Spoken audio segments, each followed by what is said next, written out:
Welcome to Deep Look, Multiworld's weekly radio show about the current state of Ultimate.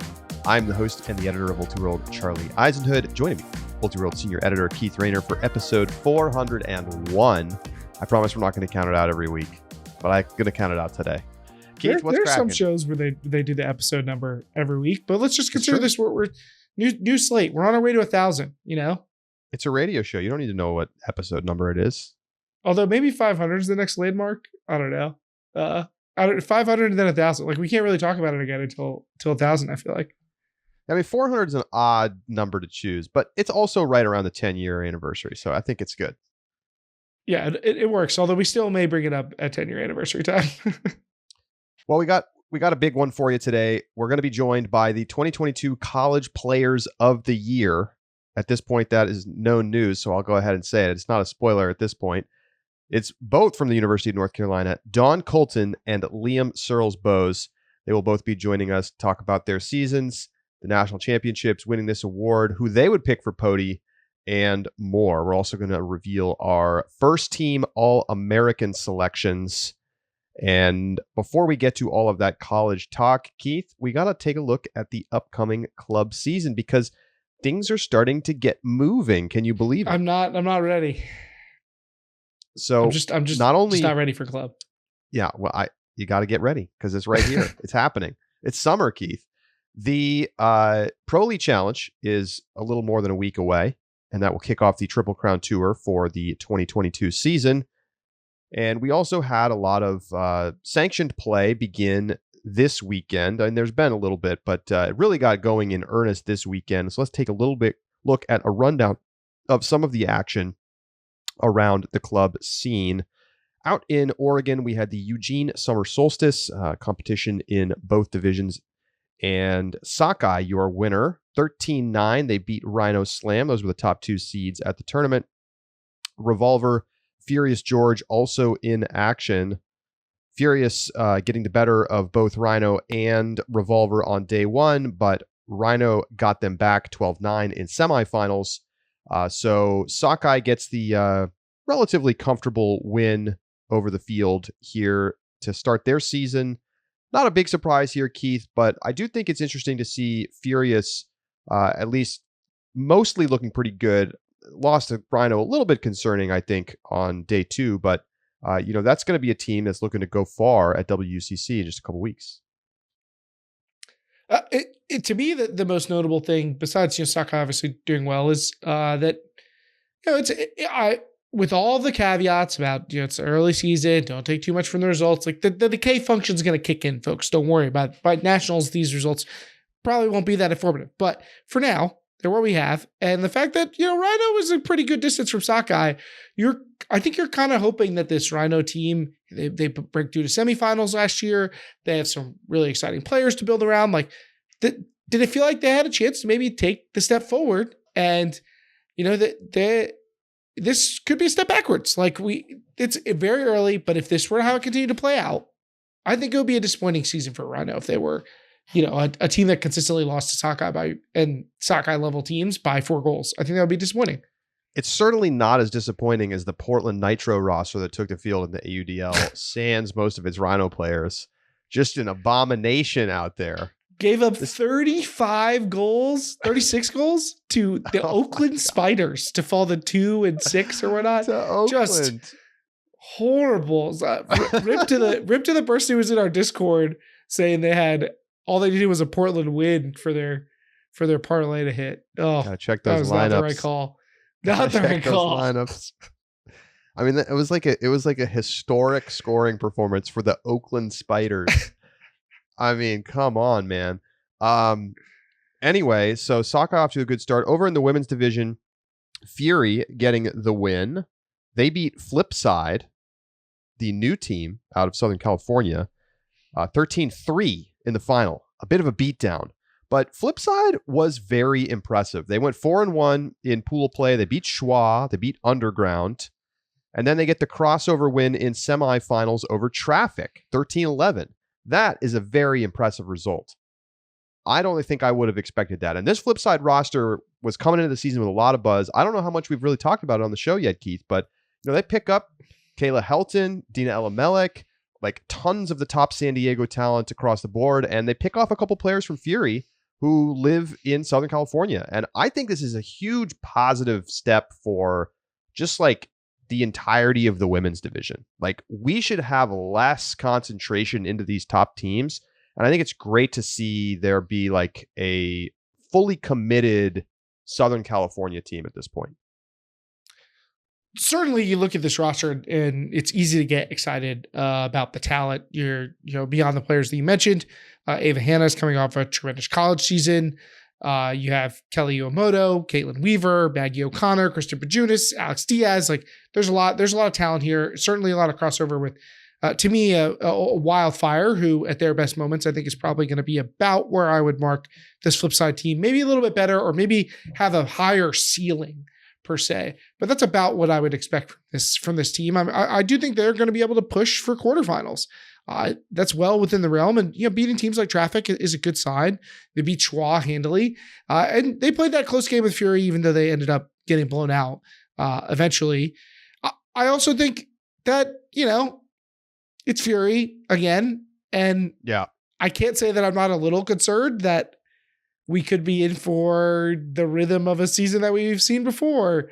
The Fury is really good and beats everybody pretty handily and gets one or two good games at nationals. And like, that's the whole season. But it's like I said, very early. I think Riot is very, very interesting team that I think should improve a lot over the course of the season. So I'm not concerned at all that they got blown out by Fury or lost twice to Traffic. I really think this is a team that has all the makings of being a team that will improve through the regular season.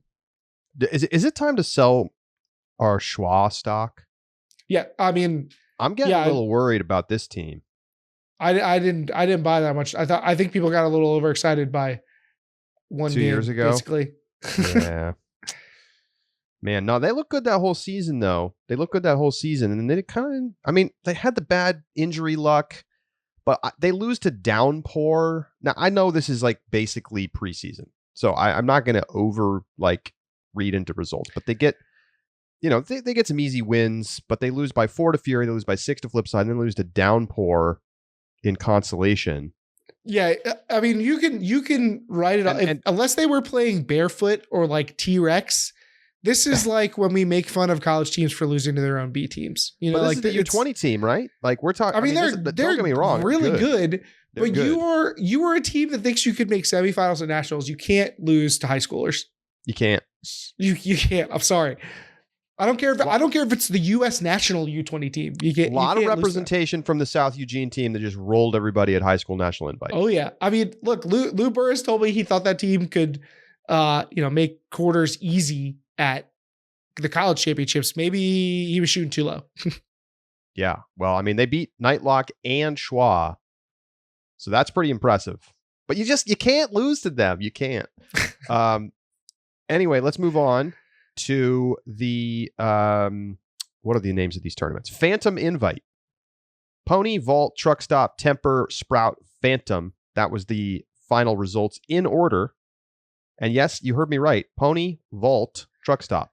Vault out of Virginia beating Truck Stop. I believe the first time ever that's happened. And, somebody says the first time that a DC team is beating Truck Stop? Maybe ever? Sounds right. And they get the 13-11 win over Truck. They beat Phantom 13-10, Sprout 12-8, Temper 12-11, and they lose by 6 to Pony in the de facto final. It was round robin. So a pretty impressive result for this Vault team, Keith. They've been knocking on the door. I mean, they've had people's attention for a couple seasons, and they've been another team that was at this tournament. Sprout, Phantom. I mean, these are Temper. These are teams that are good enough to be at nationals, but aren't always good enough to win that game to go. They're often the first team out, but if they're in the right place at the right time, could take advantage of that. I'm not necessarily sure that Vault's going to flip the script on Truck Stop and change those roles around necessarily, but they have been, and I think continue to be good enough to be at that point. And if you get an extra bid for your region or something like that. This is a big step towards that. Right. Now, Temper's going to still be there too. So Phantom, there's going to be a lot of competition. That should be expected. But this Vault team looks like they're the real deal. I don't have any reason to think that they're not a good team. I would not put them above Truck Stop. Like if they played a neutral side, I'm still picking Truck Stop to win. But it's a great result for them to start. Truck wins like 15-11. Potentially, yeah. But we could see one of those really close games. We could. I mean, it is possible. They have some very good players. They have some players who will probably play on Truck. I would love some former Truck players. Lloyd Blake. I would love for us to get some regular season and regional spice, and I'm here for it. So let's go Vault, baby. Yeah, I mean, I want to be excited about this Truck Stop roster. I do, but from what I've seen in the AUDL, with a lot of crossover with the Truck roster, they're a good team, the Breeze, but they are not maybe even the team that we saw last year. I'm a little worried that there's some guys who are aging out and need to get yanked from the rotation. I will say we're getting all excited about people who were good 5-6 years ago. Like, I want to see more Jacques Nissen. I want to see more, the Norbombs. Get the kids in there, coach. I haven't watched tape of the Vault Truck game, which I think exists. So I don't even know what the lineups were. It's preseason. I'm not getting too crazy here, but I just can't get excited about this Truck roster yet. I need to see them prove it, and this is not proving it.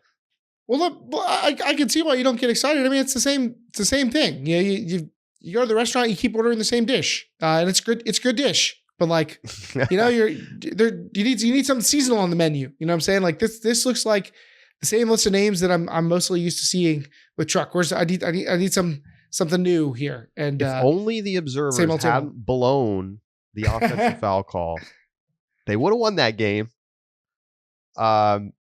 All right. So then we also have, what do we have? We have the Crossover Challenge. It's a mixed tournament in Philly.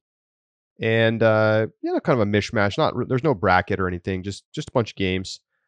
Exist comes away looking like the best team there. They get a 12-11 win over AMP. They go undefeated, 6-0. They get wins over Wildcard, Jug Handle, Alloy, Loco, and Funk. And so a really nice start for Exist, which is a team that I think has taken a step forward in terms of talent this year, Keith. And I don't really know where to project them right now. I mean, I still think AMP's probably the better team at the end of the day when we get down to the later in the postseason, but it's certainly encouraging for them to get a win over AMP. And I really like some of the new additional talent on this Exist team. Certainly players to be excited about. And they were pretty solid last year, even if Nationals wasn't necessarily like their best performance or anything. And they lost some names from last year, but picking up the duo of Kara Sieber and Emily Barrett, that's big stuff. That's big money right there. Those are two highly effective players who've been, playing in the mixed club scene at a very high level. So certainly great additions for Exist. And, I'm not exactly sure what to expect from the regional scene here. What is going to be going on with, Boston area teams. So like, there's no reason to think that Exist can't be the favorite in this division in this region. Like, I don't see why they can't be the Northeast #1 team. Northeast, yeah. I mean, who knows? I mean, it's always hard to tell with the way that the talent sort of distributes across the Boston teams, but I think Exist has a realistic chance to win Northeast regionals. I'm gonna be curious to see how it plays out the rest of the season. Again, everything is right now basically should be considered preseason. So, anything else, Keith? Did we miss any? No, I think we touched on all the big results. All right. Well, keeping an eye on the club division. We'll talk more club next week as we get ready for the Pro Elite Challenge coming up in Colorado. All right. So that brings us to our conversation with our 2022 College Players of the Year, Don Culton, Liam Searles-Bohs. Join us next. Don't go anywhere. It's Deep Look.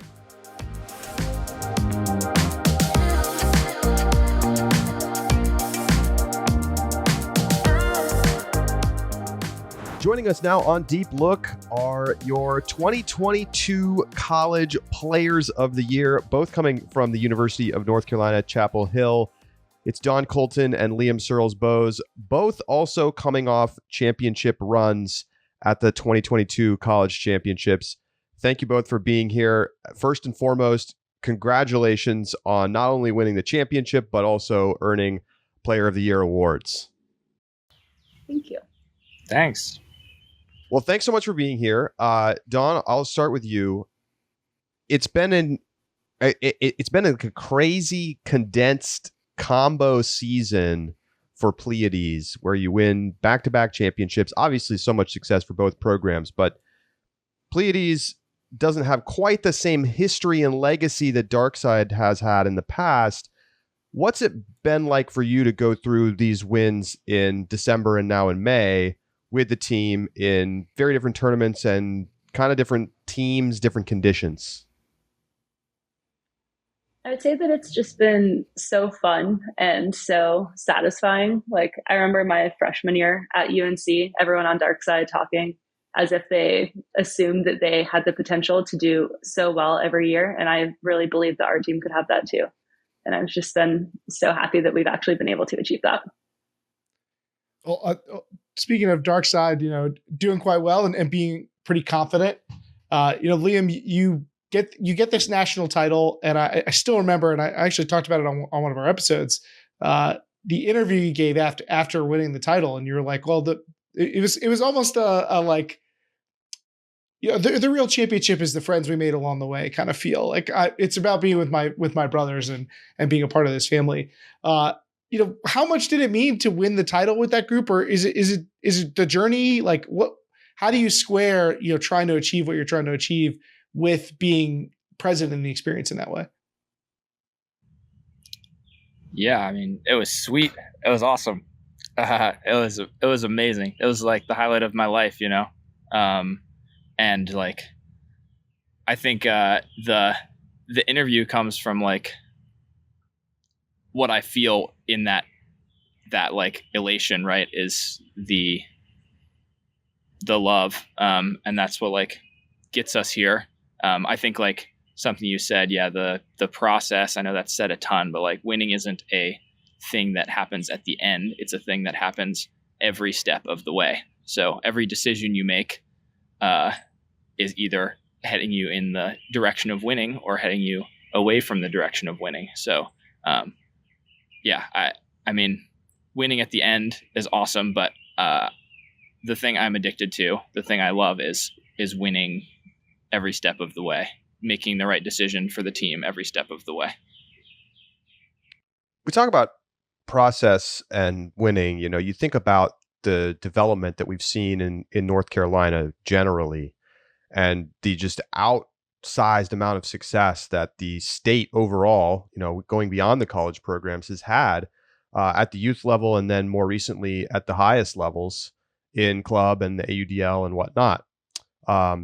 So when you kind of reflect on that, because you're both coming out of this youth pipeline into these college program and seeing the success and having the continuity of kind of coaching and leadership along the way, where do you feel like North Carolina has really gotten it right that's led to this moment in time? Because I remember in 2011, my last year of college, and I know you're both like, this guy's a relic. We played UNC at Queen City Tune-Up, and we lost. I know it was a close-ish game, but I think that was the year that UNC didn't even make it. This is the men's team, didn't even make it out of conferences. And so like, to me, it's amazing to see how it's gone from that to where we are today. So I already asked the question, but I'll reiterate it. What has been the biggest step of success for North Carolina kind of broadly to get to this point? Go for it, Don. I would say the investment that teams have in each other and within themselves. Like, I think that everybody in the area cares so much about making things better, like for themselves and like improving personally, but also helping their teammates improve, and then also coaching a younger generation. Like, so many people in the UNC Ultimate community and the Triangle community in general, not only coach, but are thoughtful coaches and care a lot about the individual development of their players, as well as teaching them like the systems and the ideas that we believe will like allow them to be successful in North Carolina and beyond. Like, I think that we're just all really, really invested in ourselves, our teammates, and also the entire community. And I guess I'll ask this to Liam as kind of a follow-up point.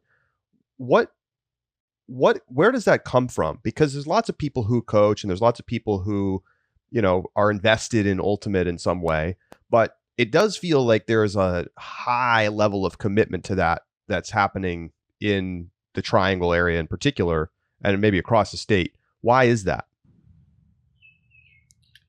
That's a question for me. I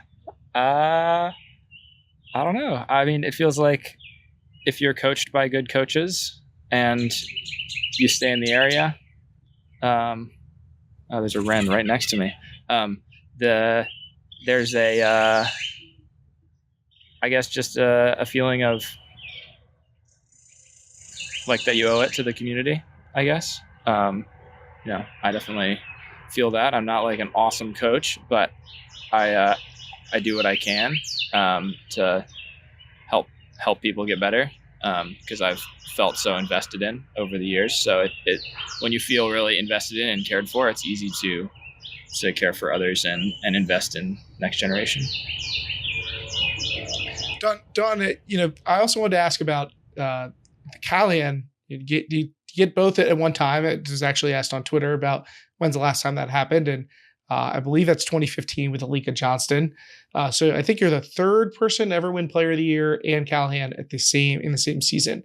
But what I want to ask about is actually the Callahan curse that is gaining a little traction. I don't know if people are quite caught on to it, but it's not typical recently that the Callahan winner also wins the national title and does well in the national championships. I mean, did you find that it was distraction or stressful in any way, or how did you manage having those things happen, such a big game and, you know, such a big moment that you might've been thinking about, you know, what's going to happen here? I'll say, like, I'm incredibly honored and I feel very grateful to have won the Callahan Award, but I care infinitely more about winning a championship with my team. And I care way more about that. And that's something that we've been working towards as a team, as opposed to like an individual accolade, which like I really, really appreciate. And I do feel really lucky to have received, but I feel like I don't know. I had brunch with my parents before and my mom was like, "Oh, are you stressed about winning like the Callahan, about like if you're going to win the Callahan?" And my dad was like, no. Like she's not even thinking about that. She's not, that's certainly not even a thought in her mind. And I was like, he's right. Like, I never had time to be stressed or honestly concerned about if that's something that I would win or not, because I was so busy and preoccupied with like trying to game plan the teams that we were going to play.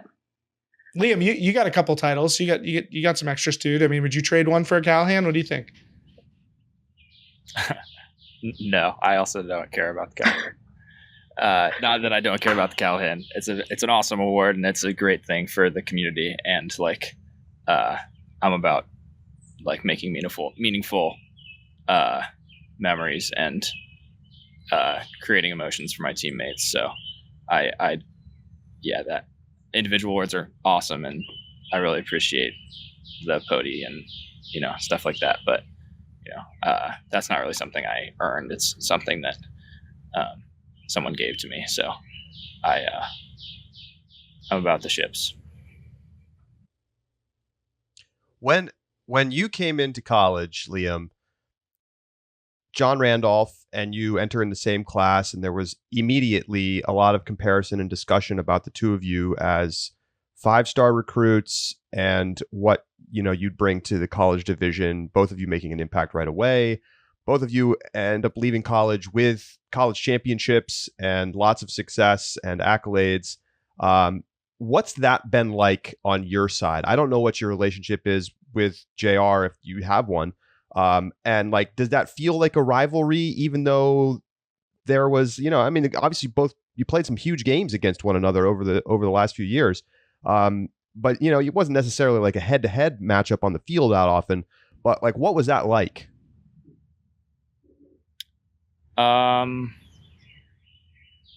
Interesting question. I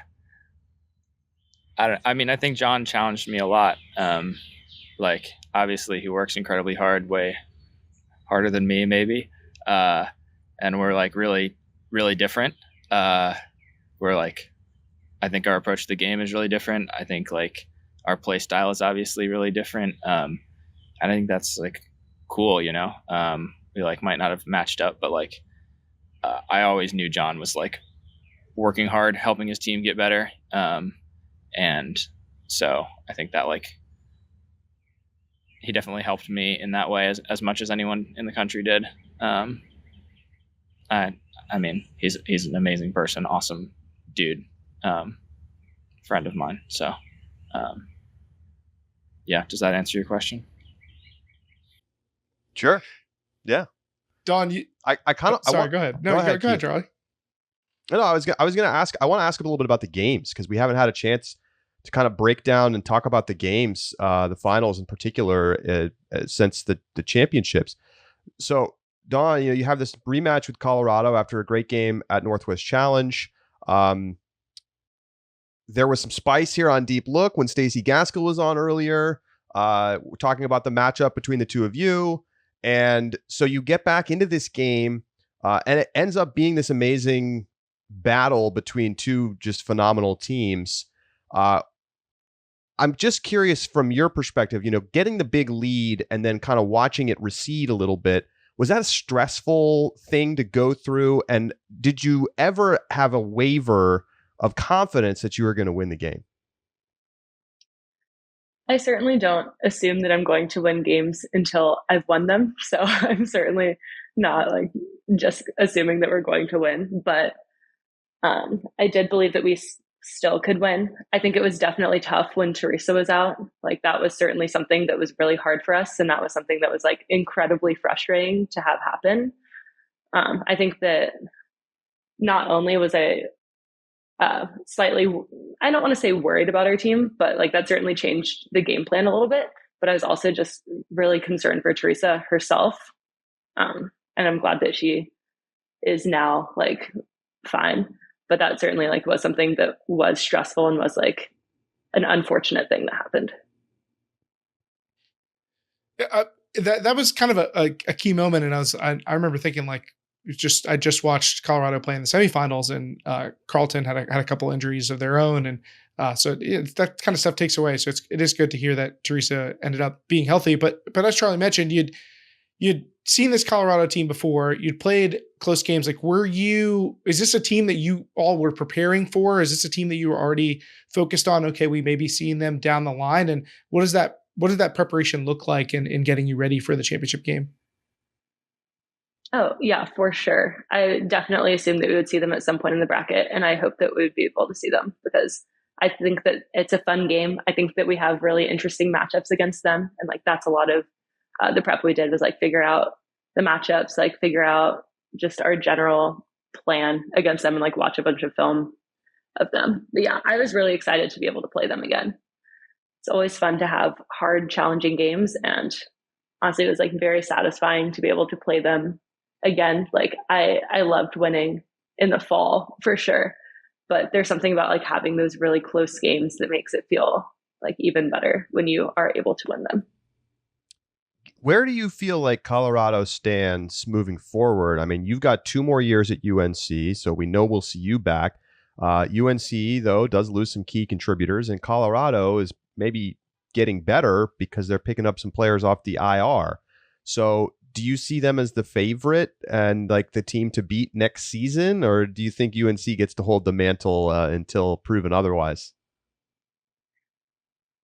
Interesting. I think that certainly other teams, my guess is that other teams will want to beat us the most because we've won the last 2 nationals in a row. And I think that that's like the way it goes, like it doesn't matter that they might have more people coming in.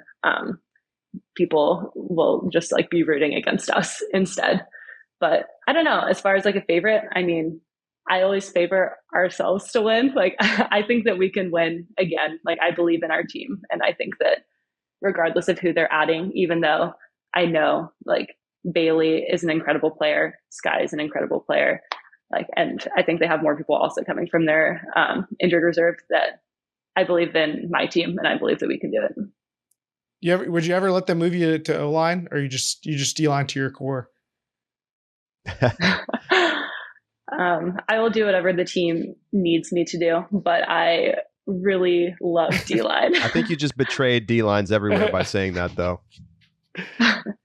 I play O-line when I have to. We saw you crossed over quite a bit this year. Liam, now you also were someone who I feel like has kind of gone from being a player who I know I would consider someone who was an offensively minded player, someone who was in a lot of offensive roles.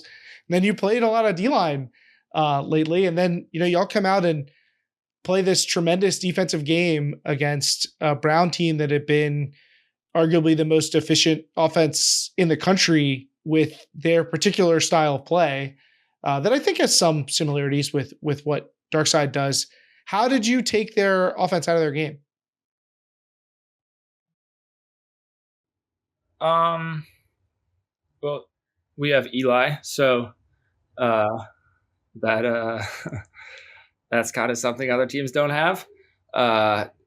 We have some really, really phenomenal individual defenders, and we had like a pretty specific game plan coming in that we'd been developing for a while. So, we like game planned. You want to know our game? Like we played really loose in the handler set, allowed them to run themselves out and forced them to throw hard throws. And they've got some really good throwers, but if you force teams to throw enough hard throws, they're going to make mistakes. And we got some mistakes earlier than we expected, but we got them throughout the game, got them late too. So I think the game plan worked. Yes, I think so too. It was a beatdown. What did you think of their strategy of putting Cam Kearney as the primary defender against you? It was a physical matchup. Yeah, he was pretty physical. He's a super nice dude. Like hadn't been playing Frisbee for super long, it seems, I think. At least that's what you guys have been saying. But I don't know. That's their strategy. I don't know if I felt comfortable. I felt, like people have touched me before on the Frisbee field. Like people, like it's lots of team strategy to like rough me up a little bit. So I'm like pretty used to that. And it's like not really something that bothers me. Yeah, I didn't think it was, I think he's a good defender, but I didn't think it was super effective. I think maybe putting Dylan on me some more, or putting, I don't know, other D-line guys, but I would have tried something else at some point. Well, I got a mailbag question from Mike a couple weeks back. Denardis? Huh? Denardis? Not Denardis. Mike B. Where does Liam's college career stack up all time? He's been to 4 nationals, made finals all 4 times, and won 3 of them. And I actually went through and kind of looked at it, and like, there's just really not very many players in the history of college ultimate who go to nationals that many times, period, and then go to the finals that many times, and certainly winning 3. Like that list is very short. You have to go back to like the 80s. Like when you kind of look back at that, like, is that something that you say, wow, like I had this incredible college career? Is that something that you think about, the legacy that you leave in college ultimate? I don't think about it very much, but I mean, I'm not the only person in my class. John McDonnell and Seth Lee also were in 4 finals and won 3 national championships, and John has a chance to do it again. So I would not single myself out of that group. I mean, it's pretty awesome. But no, I mean, I think back on it a little bit, but those aren't the things that I think back on. I think back on lots of smaller moments than that normally when I'm feeling reminiscent. Well, we talked about it. I mean, there's been a lot of winning in North Carolina and in college, and a lot of players who I think people expect to see more of, and a steady stream of talented players. I mean, Dawn has obviously got years left. You're talking about Eli Freed and John McDonald. I mean, there's lots of good players, but do you feel like you're the villains? Are you ready to be the villains? Dawn, I'll kick it to you first. Are you ready to be the team people are rooting against? Sure. Honestly, I feel like we're already there. Like in our finals game, everyone was rooting against us in the crowd. So I feel like we've already landed in that territory. So might as well lean into it. I play for Ring. Yeah. No, we've been there. We love it. I love it. I think we love it. Like, you know, and like, it doesn't really matter. There aren't that many voices, and like, they're all our friends who are rooting against us for the most part. So like, you know, it's Frisbee still. It's like, you know, we can't take ourselves too seriously. Definitely take the things we're doing seriously, but like, once you start taking yourself too seriously, think of yourself as the villain and the, you know, creating some storyline, like, we're just playing Frisbee. We're just creating special moments with people we care about, and like, you know, trying to be the best that we can. Well, let's look ahead to this summer, WUCC coming up for both of your club teams. How's preparation going for that? And are you excited to get out to Cincinnati and compete for a world championship? I'll ask Dawn first. I think that it's going really well. It's been really fun. I really love playing with Pleiades, and I also really love playing with Phoenix and with Radiance. And like, I think that it's been really great. Yeah. It's been a ton of fun being able to get out there with like a little bit of a different group of people as well, and work with them and figure out what we're doing as far as like lines and stuff like that, like playing with different combos of people. It's always a good time. How about you, Liam? I would love it if Ring would have some practices. Seems like it would be really fun. I think there's been one, and there were 8 people there. I was not there. I was at the Richmond Cup. But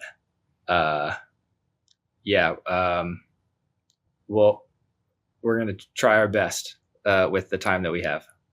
Are you expecting to have a full team practice prior to the event?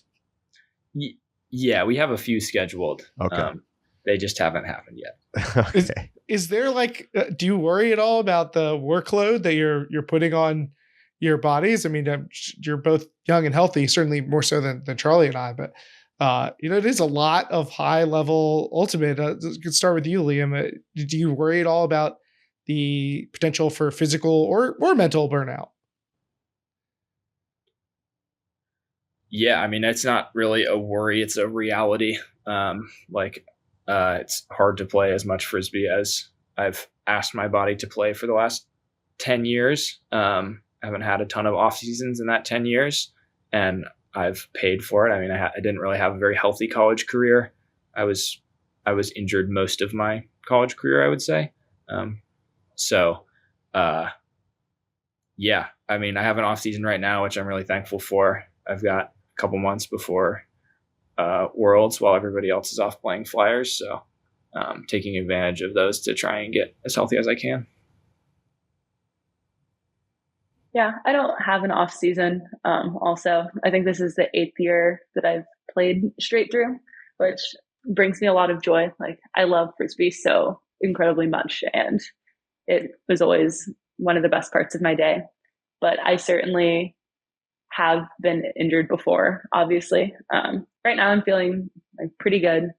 I just think that it's important to try and like lift and stuff to make sure I stay as healthy as I can. Awesome. All right. So if it couldn't be you that won Player of the Year, you're not eligible for whatever reason, who would be your pick for 2022 Player of the Year? Dawn? It's hard. I always want to say Marie, but because I think that she's just the best player in college. Like, I think that she's the most well-rounded. I think that she's the hardest to guard. But I do think that it would be difficult to necessarily make a case for her, seeing as her team, like, again, didn't really make bracket. In which case, I think that way more attention should be paid to Cleo Phillips than is. Like, she is just a phenomenal player. She's incredibly well-rounded. She's just like a force on the field. And I think that she did so much for her team. I know y'all like to focus on Stacy as being the face of Colorado, but I just really think that y'all should acknowledge Cleo a little more. I know that you do a lot and it's impossible to do so much of everyone all the time, but Cleo is just like amazing. I've had multiple people tell me that Cleo is the best player on Colorado in the last couple months. So she is the best player on Colorado. Yeah. Sorry, everyone. It's not an insult when she's just so good. Like, it's just a compliment. How about you, Liam? Who'd you pick? Probably JR. That's fair. Kind of a layup. I think I could list some people, but I think like A-Roy was amazing at nationals. Like, definitely one of the best players at nationals. Kins is awesome. And Hayden's still amazing, extremely talented, awesome dude. Great. Awesome. But JR, I think JR. Tough to argue with that. When you look ahead to club nationals, Ring's trying to defend the title. Phoenix came so close last year against that Juggernaut Fury team. What do you and two other notes there? Phoenix still trying to get over the hump, getting just to get to the finals. Ring has to defend the title, which we haven't seen a men's team win back-to-back titles since 2009, 2010 Revolver, I'm pretty sure. It's been like 10 years. So what for Liam, starting with you, what is Ring going to need to do in order to defend the title and become the first team to do it in a long, long time? I think teams can't go back to back. I think that's a misnomer. I think like the name goes back to back, but it's a new team. I think every season is a new team, and I think like Ring needs to step into that. Obviously, we have similar players, but like if we try to replicate what we did last year, then we will just be like hanging out all season because we already did that. We already like did what we did last year. We have to evolve and create new moments and change and grow and be a different team. I think like that's what we had to do with Dark Side, and I think that's what we'll have to do with Ring. All right, and Dawn, for Phoenix, what does it take for this team to take the next step? That's a good question. I'm sure DA would love if I had the perfect answer, but I think he's probably the one to ask instead of me. But I think that we just needed a little bit more time to put all the pieces together. We changed coaching staff during the pandemic. We had a new structure behind our offense. Like, we changed a lot of how we played between Phoenix last year and previous years of Phoenix. And I think that we just needed a little bit more time to really step into that, for everyone to really like have every part of that feel automatic. Also, just having now the reps in that insanely intense environment where you can't hear anybody at all because people are yelling from the stands. Like, having that experience and knowing what to expect there is also going to be really, really useful. Like, it was just so impossible to hear anything at all. Like, trying to yell for a switch or like communicate with anyone who is more than 10 yards away is like nearly impossible. So now, knowing what to expect, having people having had those mental reps in those moments, those physical reps in those moments, I think will all be really huge for us moving forwards. Do you think Revo should be the favorite for Club Worlds after what you saw from them in the PUL season? So also a good question. I don't know what their roster is going to be. Like, I don't know if their players who play on American club teams are going to play with the American club teams or are going to play with Revo. I think that Fury should probably be seeded first, but I think that Revo is obviously a very, very good team. And I think that some people will certainly pick them to be the favorites, especially seeing how they did at PUL weekend. But I do not think that they will win Club Worlds. You want to elaborate as to why? I think that if people play better team defense, it won't work. Their offensive structure won't work as well. I think that it thrives. Well, a lot of this is also based on Mary's idea, so I don't want to really take credit for them. But I think that playing more switch oriented and more help defense is going to help a lot against them. I think that our offense, both on our DO and swing lines, really struggled in the wind. It was very, very windy when we played them in semis. I think that a lot of what they do is fronting, pushing people out. But if it's really windy, obviously it's much harder to complete those away shots. And I think that if it's lower wind, or if you have a team that happens to be more comfortable throwing in the wind and throwing those shots that are really precise, I think that that's also really going to help. But I think that they're definitely beatable. Maybe all the semis and finals will just randomly happen to be indoors again. Who knows? No wind red. Who knows? No way to know. What a crazy time. Okay, I have some more hot takey questions. Did North Carolina get snubbed in the World Games selections? In the World Games selections, I don't know enough about the men's division. I think that Sue is really good, and I think that they could have certainly made the team. I think that Bridget at least should have made the next round of tryouts, but also I wasn't there. I couldn't see at all what was going on. I have no idea, honestly. I mean, now we had Mex for Radiant, so I guess that's kind of a North Carolina person on the team. We'll claim her. We'll take her. But beyond that, honestly, I'm ill-informed. Sorry. I didn't pay a ton of attention to that process.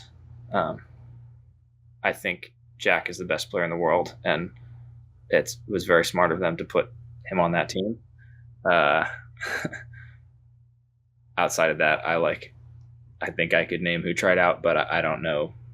Similar to Dawn, I don't really know what that process was like, and I wasn't there. So I think the coaches probably made fine decisions. I think they're good coaches. That actually kind of raises a different question for me, which is, you've both played in North Carolina Ultimate with similar coaches. Obviously you've now more than ever, you're playing with all these different teams.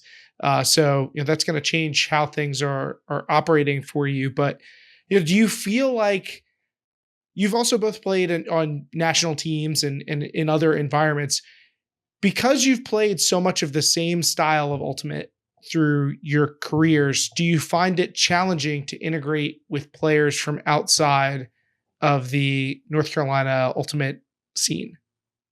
Liam, you could start with that one.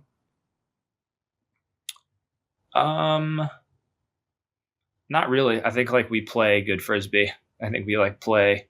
I mean, it's gonna sound pretentious, but I think we play the right way, and that's come from a ton of energy and thought and pushing the front boundary of where Frisbee is strategically and stuff. So I think I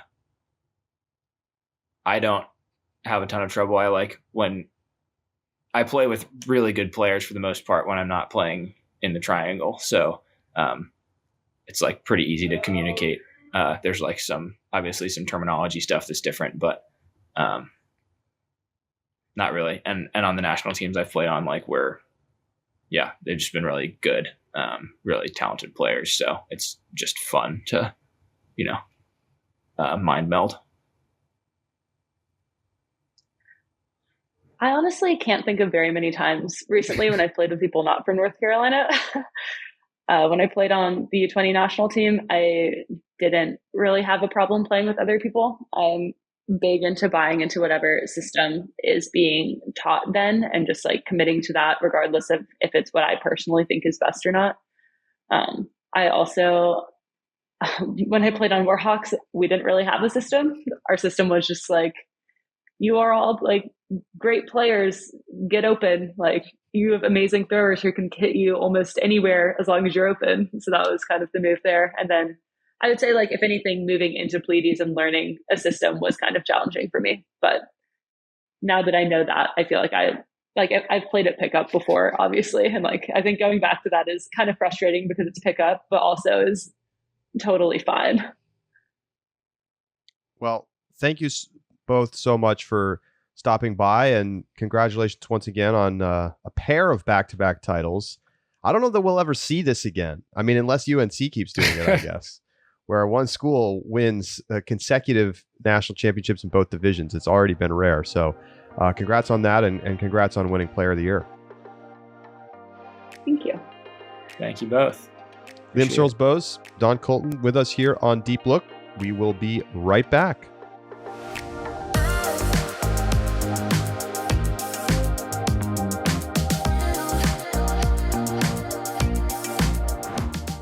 Welcome back to Deep Look. Thanks again to Dawn and Liam for joining us. Keith, as I feel like as you know, we've literally had other combo UNC guests on the show. We had the Yuke siblings here just a couple months ago, but that's how good they've been. They just keep winning, Keith, and very thoughtful, as everyone that I've spoken to from the Triangle seems to be, and very united. I mean, that's the thing that gets me. It's like a nation unto itself, Triangle Nation or something. And crazy enough, I mean, there are 12 Player of the Year podium slots that we've given out over the past like actual year, like 12 months, and 4 in the women's and 3 in the men's. So 7 of those total slots have gone to UNC. Wow. I mean, that's what happens when you win consecutive national championships in both divisions. So in the women's division, here they are. It's Dawn Culton, of course, Ava Hanna from UC San Diego, UNC's Alex Barnett, Carleton's Carly Campana, Colorado's Stacey Gaskell, as well as Cleo Phillips, and UBC's Madison Ong. Over in the men's division, it's LSB. Brown's John Randolph finishes in second. Colorado's Alex Atkins is your podium third spot. Henry Yang from Pittsburgh, Andrew Roy from Cal, Georgia's Hayden Austin Knabb, and Brown's Jacques Nissen. So those are your first team All-American lineups. I have to say, a lot of years I have a big quibble. I got somebody who I really felt should have been higher up that really deserved it over somebody on the top 7. Honestly, Keith, I don't think I see that person this year. I think that these are basically my consensus top 7s, and that's super rare. So I completely agree with the voters, is what I'm saying. Are you good on? You're good with Player of the Year too. You have no qualms with the very top. No, because I mean, I said going into the final that JR probably had the edge, but I wanted to see what happened in the game. And I think you could argue that Randolph played fine in that game and that it was really like a team failure or other players on his team that kind of like caused Brown to lose. But I thought that Liam Searles-Bohs on the other side had a very good game, had an excellent game. And so for me, I think that those two players were so close already coming in. LSB just outplayed JR in the final. That's all there is to it. And for me, like a lot of years, that's not going to be the difference maker. But I think that this year that it was. Charlie, I didn't have either as my Player of the Year. Wow. I went with Alex Atkins. I thought that Really? he had the best total package season. if we were having a draft, I would take LSB and JR over Alex. And if it was just Nationals, I probably would. I mean, Atkins was very good at Nationals too. He was. Like, if you go back and watch that Colorado semifinal debacle, he was doing pretty much everything that he could, and they just were playing really badly around him. I mean, he threw this like crazy inside out backhand floater that like really should have been like the dime of the game, and just nobody's hope. Like, I thought he was awesome, and the big thing for me was that I thought he had the best regular season out of the three, while having a marginally worse Nationals, I guess, like very incrementally so. I think LSB had the best Nationals, but he was hurt during the regular season. Not his fault, but that's going to ding your performance. JR and it kind of felt like he was coasting. Right. And JR missed a lot of time, and I think was pretty agreed upon to be being outplayed by Jacques Nissen during the regular season. So for me, I still weigh the regular season. I think everybody does, but I think people are getting overly focused on the last two games of Nationals, which I get why. It's a big stage. It's also the most important games. I think that they should count for more. I do think they should be weighted more. But I feel like people are like looking at it like they should be 50% of the grade. Hang on. I think it should have been. But let me tell you why. I don't know about 50% for the last two games, but Nationals mattered more this year because the regular season didn't count, Keith. Oh, I'm with Nationals mattering more. I think we used to start about it like 50-50, and I think that number continues to move towards Nationals should be emphasized and weighted with greater focus. But I think that like by overweighting the finals, we do a big disservice to players who don't reach the final. I get getting to the finals is part of your campaign, and I don't punish players for not making the final. I mean, maybe unless they're part of the reason, right? If they have a really bad game. I mean, I think Alex Atkins is a great player and had a great season and played really well at Nationals, even in the loss. I don't disagree with that at all. But Liam Searles-Bohs just took a team. Now, the knock on Liam, right, as with any great team, is that the team around them is so good, and that's why they won. And I think that you could make a case. I mean, there were so many great standout Nationals performances from players on dark side. But at the end of the day, this was the lodestar of the team. He put the most weight on his back, and he had an incredible, incredible run through that tournament. I don't know what else to tell you. Like, the fact that he played the best at Nationals, to me, was enough for me to say that he should be number one. I don't feel like so strongly that I'm like, this is a crime. There have been other years where it's like, I can't believe that we've made this decision. A lot of people would have thought it was a freaking crime if Alex Atkins won. I'll just tell you that. I had Atkins at the top of my ballot, followed by LSB and JR, but it was all pretty close throughout. I think consensus top three. Yeah, I don't have any qualms with that. I don't think it's crazy to say it was Atkins. And I've no real issue with the women's. Atkins, it's pretty close to what I had. Atkins could be a tremendous club player long term too, like the body type. I mean, all three of those guys. I mean, we could be talking about these guys for all club awards in a couple of years on a regular basis. Oh, certainly. I mean, like 2 or 3 years. Yes, very soon. I mean, you go down the list. The pretty much the whole list. Like, I mean, Henry Ying. Like, you don't talk about the body type. Yeah. He's gonna be a problem. He's gonna be a real problem. And then, it gets a little more interesting after that. I mean, I think Jacques Nissen's stock fell a little bit at Nationals because of some of the turnovers in the final. I mean, let's be honest. He still deservedly got a first team slot. I think the fact that he fell to 7th in that voting, it seems fair-ish. I mean, he was really good. I think he outplayed my expectations all season and deserved to be a first teamer. I mean, was there a better pure thrower in the game this year? I don't think so. Well, maybe one. Andrew Roy, maybe. Maybe one.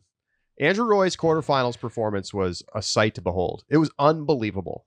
We got to get the highlights from that game up. I don't think we've done that yet. I'm gonna tell the video team to get on that because it was insane. He's one of those players that like I'm not exactly sure how he's doing it. He's not that athletic, but like guy just gets open every time. I mean, it's just not that powerful, like speed combo, explosive athlete kind of thing, but he gets open all the time, and then Quick first step. wonderful technique, great first step. Guy gets it done. What an awesome season by A-Roy. All right, so on the other side, Don Culton, Ava Hanna, Alex Barnett, your top three. I mean, Alex Barnett basically played her way into the podium and a runner-up spot for Player of the Year by having just an unbelievable Nationals. I mean, I think maybe I was sleeping a little bit during the regular season, but couldn't have been more impressed from what we saw from Barnett during Nationals. And Ava Hanna was just, she was like the true MVP, if you will. Like, UNC could potentially have won Nationals without Don Culton. I don't even know if UC San Diego makes it to Nationals, period, without Ava Hanna. I'm serious. No, you're that's not how wrong. good she was. And so I think there's a real case for Ava Hanna to win this award, but I get why there's like a desire to reward UNC here. Top of my ballot, I still think I'd probably put Ava Hanna. I mean, we had a pretty good debate about Alex Barnett and where she lands here. I think all three of these players had a case. I think Ava probably played herself out of it at Nationals. Like, not only did San Diego not have a tremendous performance, but I think Ava had some moments where she didn't play to the top of her ability. But just the workload is so high, and the level of play was so good for most of the season that I was able to look past that. But so I think these are three deserving candidates. Like, I think if you could any of these players could be a Player of the Year, and like it wouldn't feel like you're short-sighting somebody. But I think Dawn's the right choice. I mean, just really has grown into a much bigger, more impressive player than I expected. Like, I would have thought this was somebody just as like a D-line grinder, go out there, get layout blocks. Like, we've seen a lot of players like that, and I think they get overestimated because of their highlight reel playmaking. But Dawn's just become the full package as a cutter and a downfield player. And working within the UNC system, like, even her throwing has fit in well. She's obviously not a player who's going to break the game with her throws, but she knows how to get the job done in the style of play that they play. So, yeah, and had the iconic play of Nationals with the toe the line catch along the sideline. I think the versatility, like, almost any line, probably on almost any team, you could be like, let's put Dawn in and feel really good about it. And there's not a lot of players out there like that. I was like queuing up in my head asking you a Dawn Culton or Dina Alamelec like college question, but just 2 more freaking years. We're like, we're like just over halfway there for her. It's ridiculous. How many could she win 3 Player of the Years? There's no way, right? It's entirely possible. There's voter fatigue problems. If it's close, the bar gets so high for you. The bar gets very high, but it's possible. I mean, why not? I mean, I think somebody on Colorado, like, if the other team wins, their best player is going to have a good chance to win the award if they had a great season. And I think, we'll see how Dawn handles becoming like the top player on a team that's not as stacked and not as deep, because that's happening for UNC. I'm not saying that they're going to fall off, but like, they're not going to be the same team that they've been, I don't think. I agree. I'll be very curious to see what they look like, in the coming years, as they see if they refill the talent pipeline a little bit, but as new players step into big roles that we aren't necessarily as familiar with. But having Dawn for a couple more years it's just so big for them. But the other thing is it's kind of hard to stay healthy, really, like, for all that time, like, to play as the best player in the country for 3 years in a row, arguably, kind of 4 in some ways. I mean, she was on the podium in 2021. So, like, it's just hard you kind of almost have to get lucky to stay at the level the whole time. It's nearly impossible unless you're just an absolute generational talent, which is arguable that maybe she is. But, like, do you have the willpower and the focus to train at the level necessary to maintain that? Because, I mean, you think about, like, the top like the World Games players, right, who are at the top of the sport right now. Jimmy Mickle is a perfect example. There are years where Jimmy Mickle is so obviously the best player on the planet that you just, like, it's like blindingly obvious. And then there's years where We question whether he's even going to make an all-club team. It's just hard to stay at that level. And like to make like a first-team All-American 3 years in a row is a very impressive feat. To win Player of the Year 3 years in a row would be, I mean, literally unheard of. Dawn said she's played what? So what she say? 10 years straight, basically. So yeah, that's a lot of wear and tear, especially the higher you go, the more pressure is on you, the more weight you have to carry, the more strain that puts on you mentally, emotionally, physically.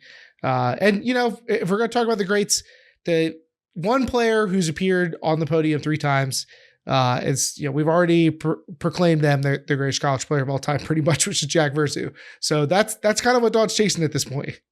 Right. Keith, do you have quibbles with this list? Do you have anybody on either of these lists? I don't know. I don't know if we specified this in the men's side that you would put on your first team that's not on the first team. I had a couple people who were like right around the margins, like on both teams. I think I had a different 7th person. I like flip-flopped the 7th person and the first person on the second team, something like that. The one player who I will highlight is in the women's division, and that's Kristen Reed from Colorado. I had her on my first team instead of Cleo Phillips, and I'm not sure why that take feels hot when I get to look at the voting numbers and whatnot. Like, Kristen Reed was arguably their best defender, and also like their primary goal scorer. Like, she was awesome. Like, I get that she didn't have the flashy throws that Cleo and the big pulls of Stacey Gaskill, but like one-on-one, like it was her job to take out the best player on the other team on defense. And if that was it, you know, that's just POTY material, but also to be like your team's best downfield weapon, more or less. Like, I don't know how you categorize Cleo, who kind of does a little bit of both, you know, as a hybrid, as the kids say. But I mean, I thought Kristen Reed was awesome. And so, you know, I had her on my first team, but that was I'm not going to go crazy about you having Kristen Reed on your first team, but to have her over Cleo Phillips to me is nonsensical. I mean, Cleo was like the reason Colorado was what they were this year. Like, take her off I'm sorry. It's just, to me, I just don't see it. Like, Kristen Reed is a very good, very, very good complementary piece. Cleo Phillips is like the engine of the offense. I don't know. Go look at the turnover numbers from the semis and finals. So you see what you find. See what you find for Cleo Phillips' turnover numbers. There was a humongous turnover-filled game against UNC. I mean, yeah, you can edge it out so that you know, we're talking edge, like making sure the turnovers are valued based on how many are in the game. But I'm saying, if you're your offensive engine, you know, has a level of efficiency you need to maintain. I don't know. I feel like I make the same argument that you made. You're overweighting like one game relative to what we saw from Cleo the rest of the way. And I also thought Kristen Reed had a superior regular season to Cleo Phillips. Okay. So. All right. You are a podcast host on this podcast. You can have that too. Thank you. So we will talk more about our second team All-Americans on an episode coming soon. More and all the awards will probably be out. Yeah. So we'll be talking about a bunch of awards, I think. I like it. So that is going to do it for this week's edition of Deep Look. We are going to be talking World Games next week as we get ready for the start of the quadrennial, although we had to wait 5 years for this edition, ultimate event for non-Olympic sports. And we're going to see the best mixed teams in the world duke it out for a shot at the gold medal. That starts on July 12th in Birmingham, Alabama. There will be live coverage all week long. More information to come about that. And we hope you join us for our subscriber bonus segment. We're going to talk a little bit about USAU awards and all region and kind of like what's going on with that and like recognition from USAU for awards and things. So we hope you join us for that. You can become a subscriber for less than $4 a month at ultiworld.com/subscribe. Keith Raynor, I'm Charlie Eisenhood saying so long, and we will talk to you next week right here on Deep Look.